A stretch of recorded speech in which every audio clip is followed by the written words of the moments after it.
వాస్తవాలు లైవ్ టీవీకి స్వాగతం. కురుమూర్తి గ్రామంలో త్రాగునీటి కోసం రోడ్డెక్కిన మహిళలు 20 రోజులైనా త్రాగునీటి సమస్యను పరిష్కరించని వైనం.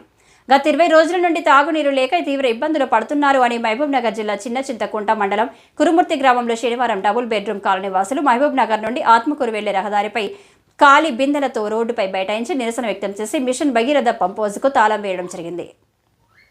కనీసం రోజుకు 1 గంట కూడా సక్రమంగా నీళ్లు పడడం లేదని ఎలా బ్రతకాలి అని నిరసన వ్యక్తం చేశారు. ఈ కార్యక్రమంలో హరినాథ్, జి వేణుగోపాల్, రాజు నాయుడు, గొల్ల కురుమూర్తి, కోట్ల శ్రీనివాసులు, మహిళలు తదితరులు పాల్గొన్నారు. మేము డబల్ బెడ్రూమ్ లో ఉన్నాం కురుమూర్తి గ్రామం. ఆ డబల్ బెడ్రూమ్ లో దాదాపు 20 రోజుల నుండి కనీస నీళ్లు అంటే ఈ భాగ్యరథి నీళ్లే మాకు గతి. మంచినీళ్ళు రావడం లేదు, ఎక్కడి నుండి వాగల నుండి మాకు లేవు.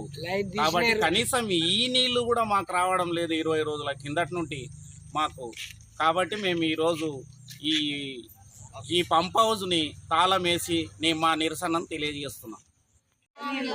డబుల్ బెడ్రూమ్ ఇళ్ళకి మిషన్ భగీరథ నీళ్లు ఉన్నాయి. ఆ నీళ్ళు కూడా 20 రోజుల నుంచి రావడం లేదు. అందుకే పంప్ హౌస్ తాళం వేసినాం, నీళ్లు రావాలని కోరుకుంటున్నాం.